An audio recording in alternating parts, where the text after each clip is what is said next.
Good morning everyone. As you all know, in the last video lecture we have completed lesson 4.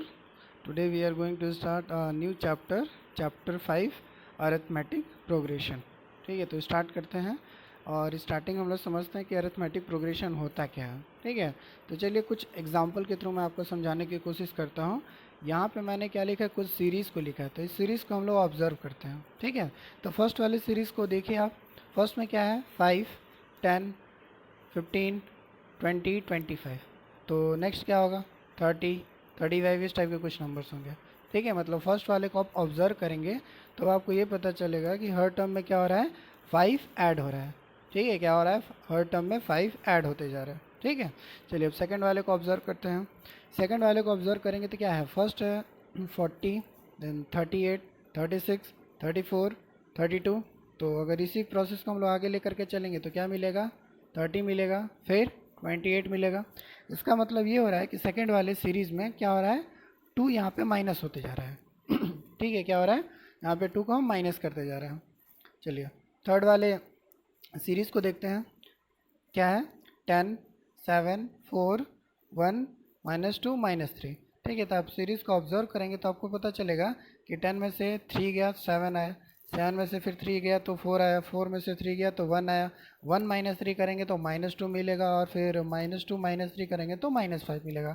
मतलब third वाले series में क्या हो रहा है, -3 होते जा रहा है, हर टर्म में -3 हम लोग करते जा रहे हैं. तो उससे हम लोग को क्या मिल रहा है, एक टर्म का सीरीज़ मिलते जा रहा है. ठीक है ना. एक और सीरीज़ देख लेते हैं हम लोग. यहाँ पे देखिए, यहाँ पे नंबर है 8, फिर नेक्स्ट 8 8 8 8 लगातार वो 8 तक ही है. तो इसमें हम लोग क्या ऑब्जर्व कर सकते हैं, जैसे हम लोग फर्स्ट वाले में ऑब्जर्व किए कि +5 हो रहा है, सेकंड वाले में -2 हो रहा है, थर्ड वाले में -3 हो रहा है.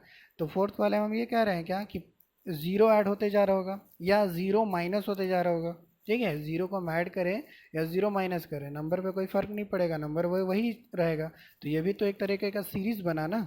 ठीक है, क्या बना, एक कंटिन्यूअस सीरीज़ बना. ठीक है, तो इस टाइप का जो कंटिन्यूअस सीरीज़ बनता है उसी को हम लोग बोलते हैं अरिथमेटिक प्रोग्रेशन बोलते हैं. ठीक है, अरिथमेटिक प्रोग्रेशन में क्या चीज़ होना चाहिए, इनका जो कॉमन डिफरेंस है. कॉमन डिफरेंस का मतलब अगर मान लीजिए यहाँ पे 5 के बाद यहाँ पे 5 ऐड है, कोई 10 आया, तो नेक्स्ट में भी 5 ऐड होना चाहिए, उसके बाद भी 5. मतलब हर बार हर टर्म में कितना ऐड होना चाहिए, 5. ऐसा नहीं कि एक जगह 5 ऐड हुआ है तो एक जगह 4 ऐड हो रहा है, ऐसा नहीं.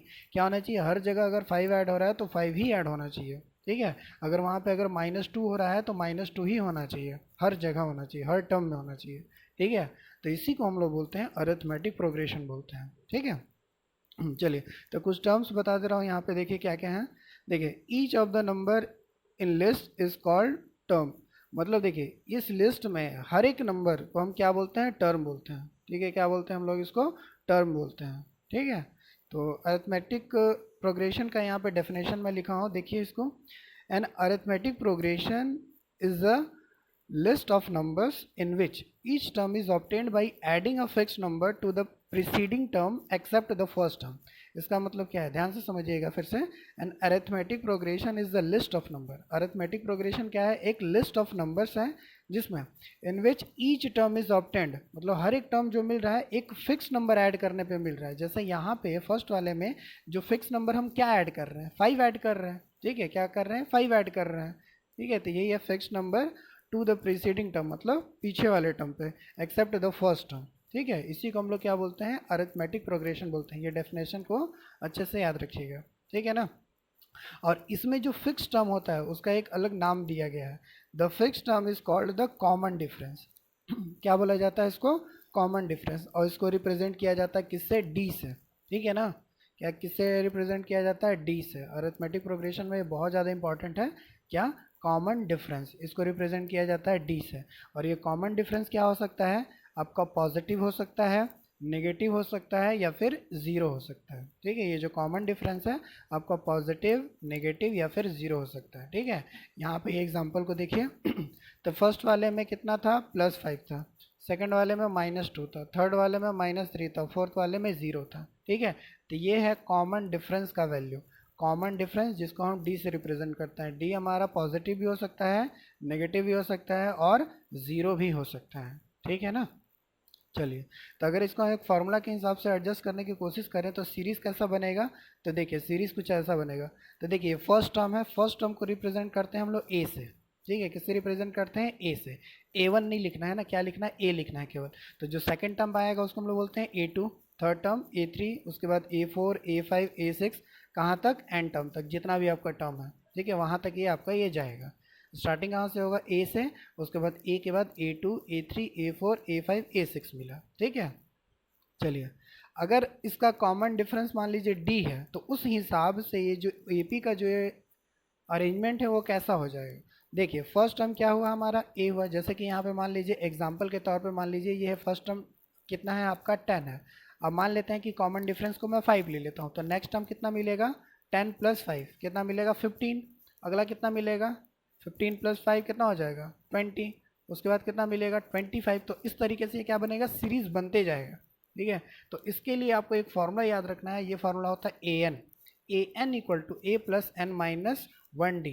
और जैसे अगर n के जगह पे यहाँ पे हम कोई भी वैल्यू पुट कर देते हैं, जैसे आपको बोला जाए 10th टर्म निकालो, कितना 10th टर्म मतलब a10 निकालो, तो कैसे हो जाएगा, a प्लस, यहाँ पे देखिए 10 - 1 करेंगे और यहाँ पे लिखेंगे d, तो हो जाएगा a+9d। क्या लिखेंगे हम लोग, a+9d। 10th टर्म के लिए a+9d। वैसे ही देखिए यहाँ पे ये a2 के लिए यूज़ किया गया है, a2 के लिए क्या होगा, a+d होगा। a3 के लिए क्या होगा, a3 के लिए अगर हम लोग करेंगे तो a+2d होते जाएगा, ठीक है। मतलब कि जितना भी हम टर्म लेते जाते हैं बस उसमें आपको a1 माइनस करना है। जैसे अगर आपको बोला जाए कि क्या निकालिए, a50 निकालिए, तो a50 कैसे निकलेगा, a+49d निकलेगा, ठीक है ना। अगर इस फार्मूला को अगर हम अच्छे से समझते हैं तो अगर a50 आपको निकालने के लिए बोलता है तो आपको क्या चाहिए, a+49d, ठीक है। मतलब पूरे एपी में मात्र आपको दो चीज़ याद रखना है, एक याद रखना है आपको फर्स्ट टर्म ए और दूसरा कॉमन डिफरेंस। अगर आपके पास फर्स्ट टर्म ए और कॉमन डिफरेंस डी है तो आप कैसा भी सीरीज बना सकते हैं, कितना भी बड़ा सीरीज बना सकते हैं, ठीक है। तो अपने दिमाग में रखिए क्या याद रखना है आपको, एपी का फर्स्ट टर्म ए और कॉमन डिफरेंस डी। अगर ये दो चीज़ है तो आप कोई सा भी टर्म निकाल सकते हैं, ठीक है। चलिए तो एक्सरसाइज स्टार्ट करते हैं यहाँ पे। तो एक्सरसाइज 5.1 स्टार्ट करता हूँ मैं। देखिए यहाँ पे मैं क्वेश्चन नंबर 1 को अभी थोड़ा सा स्किप कर रहा हूँ, क्यों, क्योंकि यहाँ पे क्या है, पहले ये वर्ड प्रॉब्लम है, इक्वेशन बनाना है, फिर उसको एक्सप्लेन करना पड़ेगा, ठीक है। तो इसलिए यहाँ पे जो क्वेश्चन नंबर 2 है यहाँ से आपको अच्छे से समझ में आएगा। तो क्वेश्चन नंबर 2 से मैं पहले स्टार्ट कर देता हूँ, उसके बाद 2, 3, 4 तक हम लोग पढ़ेंगे, इसके बाद हम लोग 1 पे जाएंगे। अगर आप इधर से समझ गए तो आपको ये 1 भी ईजिली समझ में आ जाएगा, ठीक है। तो चलिए मैं आपको समझा रहा हूँ। क्वेश्चन नंबर 2 को देखिए क्या है, राइट फर्स्ट 4 टर्म्स। क्या लिखना है आपको, स्टार्टिंग के 4 टर्म्स लिखने हैं, एक एपी बनाना है आपको और स्टार्टिंग के क्या लिखना है, 4 टर्म्स लिखना है आपको। When the first term a and the common difference d are given as follow. मैं आपको बताया था कि अगर आपको एपी बनाना है तो मात्र दो चीज़ पता होना चाहिए, क्या क्या, ए और डी। अगर आपको ए और डी पता है तो आप कितना भी लंबा सीरीज बना सकते हैं, ठीक है। लेकिन क्वेश्चन में आपको कहाँ तक बोला है, मात्र 4 टर्म बोला है, मतलब क्या निकालना है आपको, A2, A3 और A4 तक जाना है आपको, जिसमें से A आपको पता है, आपको A2, A3 और A4 निकालना है, ठीक है। तो चलिए निकालते हैं। तो देखिए यहाँ पे फर्स्ट टर्म तो हमारा 10 दिया हुआ ही है, तो अगर A2 कितना हो जाएगा, तो मैं आपको बताया था अगर ये वाला फॉर्मूला हम लोग अप्लाई करते हैं, an = a+n-1d, अगर ये फार्मूला अप्लाई करते हैं हम लोग, तो अगर हम n के जगह पे 2 पुट करेंगे तो क्या मिलेगा अपने को, a+2 - 1 मतलब d, केवल d बचेगा। और a3 चाहिए तो क्या मिलेगा, a+2d। मतलब समझ जाइए कि जो भी टर्म बोलेगा, जैसे 2 है तो यहाँ पे 1 आ जाएगा, अगर 3 है तो यहाँ पे कितना आ जाएगा 2, अगर a10 बोलता है निकालने के लिए तो a+9d हो जाएगा। बस यही चीज़ आपको करना है, ठीक है। तो देखिए आपको सेकंड टर्म निकालना है, तो सेकंड टर्म के लिए क्या बनेगा, a+d, डायरेक्टली a और d को ऐड कर दीजिए, क्या मिला 20। a3 निकालना होगा तो क्या करेंगे, a+2d, तो यहाँ पे a का वैल्यू है 10, फिर यहाँ पे 2 रखेंगे, d का वैल्यू भी क्या है 10, तो यहाँ पे देखिए पहले मल्टीप्लाई किया तो मिला 20, 20 + 10 30।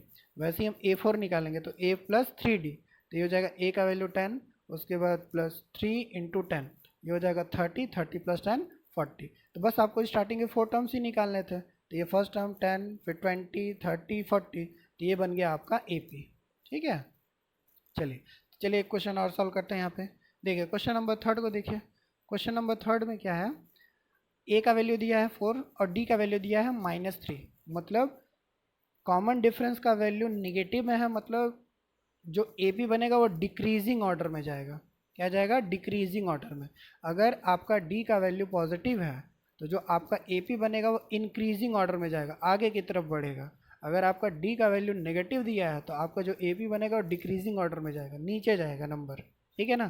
तो देखिए यहाँ पे, तो फर्स्ट हम ए हमारे पास 4 दिया है, ए टू कैसे निकालेंगे बताया, ए प्लस डी, तो यहाँ हो जाएगा 4 माइनस 3 इक्वल टू क्या हो जाएगा 1, देखिए कम हो रहा है ना। उसके बाद ए थ्री निकालेंगे तो ए प्लस 2 डी हो जाएगा, बस फार्मूला में वैल्यू पुट करिए, 4 प्लस 4 2 इंटू माइनस 3, इसको सॉल्व करेंगे कितना आएगा -6, तो 4 माइनस 6 कितना हो जाएगा -2, देखिए वैल्यू डिक्रीज होते जा रहा है। उसके बाद A4 निकालेंगे तो क्या मिलेगा, A plus 3D, 4 plus 3 into 3 हो जाएगा 4 माइनस 9, उसके बाद हो जाएगा सॉल्व करेंगे तो आएगा -5। तो इस तरीके से हमारा ये देखिए ए पी क्या हो रहा है, डिक्रीज होता है, होते जा रहा है, क्योंकि डी का वैल्यू माइनस में है। तो ये हो जाएगा 4, 4 से हो जाएगा 1, 1 के बाद -2, -2 के बाद -5। बस आपको ये 4 टर्म्स ही निकालने थे, हो गया आपका ये आंसर, ठीक है। तो बस ये फार्मूला आपको समझना है कि कैसे निकालना है आपको, ठीक है ना। ठीक है, तो चलिए हो गया ये क्वेश्चन सॉल्व हमारा। आप बाकी सारे क्वेश्चन को यहाँ पे खुद से सॉल्व करके देखिएगा, बस ये फार्मूला याद रखना है। ये जो था है A2 equal to a plus d, A3 equal to a plus 2D, A4 equal to a plus 3D, A5 निकालना होगा तो ए प्लस 4D, मतलब यहाँ पे 5 है तो यहाँ पे 4 हो जाएगा, बस एक एक कम करते जाना है आपको, ठीक है ना। चलिए अब आते हैं क्वेश्चन नंबर 3 पे। क्वेश्चन नंबर 3 में क्या है, right first term and common difference, मतलब ये क्वेश्चन नंबर 2 का जस्ट अपोजिट है। क्वेश्चन नंबर 2 में आपको ए और डी दिया था, सीरीज आपको बनाना था। क्वेश्चन नंबर 3 में क्या है, सीरीज आपको दिया है, आपको यहाँ पे ए और डी निकालना है, ठीक है। तो निकालते हैं, चलिए देखिए इस सीरीज में से ए निकालना तो सबसे ज़्यादा आसान है, स्टार्टिंग का जो टर्म होगा वही आपका ए होगा, ठीक है। ये फर्स्ट टर्म ए हो गया, निकल गया। अब अपने को डी निकालना है, तो डी हम कैसे निकालेंगे, ठीक है, क्या करना है, डी निकालना है। तो आपको डी कैसे निकालना है, तो इसका देखिए बहुत ही सिंपल मेथड है। क्या करना है आपको, जैसे ये सीरीज़ है तो कोई भी 2 कंसेक्यूटिव नंबर ले लीजिए, कहीं से भी उठा लीजिए, आप शुरू में भी ले सकते हैं, या लास्ट वाले ले सकते हैं, या बीच वाला ले सकते हैं, लेकिन दोनों कंसेक्यूटिव होने चाहिए, ठीक है ना, मतलब एक के बाद ये दूसरा होना चाहिए। तो देखिए जनरली हम लोग क्या करते हैं, स्टार्टिंग के 2 टर्म को ले लेते हैं। अब क्या करिए, उसको उल्टा माइनस करते हैं। क्या करना है आपको, उल्टा माइनस करना है। देखिए 1 को पहले लेना है, फिर -3, तो 1 - 3 कितना हो जाएगा, -2। आप ये भी समझ सकते हैं यहाँ पे कि अगर ये सीरीज़ कैसा जा रहा है, डिक्रीजिंग ऑर्डर में जा रहा है, देखिए माइनस होते जा रहा है। 3 के बाद 1 आया, 1 के बाद -1 आया, 1 के बाद -1 के बाद -3 आया, मतलब डिक्रीजिंग ऑर्डर में जा रहा है। तो डिक्रीजिंग ऑर्डर में जा रहा है मतलब डी का वैल्यू हमारा निगेटिव ही होगा, ठीक है, ये समझ लेना। तो इसके बाद कहीं से भी कोई भी नंबर, 2 कंसेक्यूटिव नंबर आपको उठाना, तो जनरली हम स्टार्टिंग के 2 नंबर को ही लेते हैं। तो देखिए यहाँ पे ये 1 -3 कर दीजिए, कितना मिलेगा आपको, -2। अगर हम किसी और नंबर को लेते हैं तब क्या मिलेगा, चलिए मैं उठा लेता हूँ -3 और ये -1। तो याद रखिएगा फॉर्मूला में ये माइनस है, ये हमेशा रहेगा। अगर ये क्वेश्चन में भी माइनस है तो 2 माइनस मिलके प्लस बन जाएंगे। बहुत लोग क्या करते हैं, इसमें गलतियाँ करते हैं, एपी बनाते टाइम जब डी निकालते हैं तो यहाँ पे गलतियाँ ज़रूर करते हैं जब वैल्यू निगेटिव में होता है।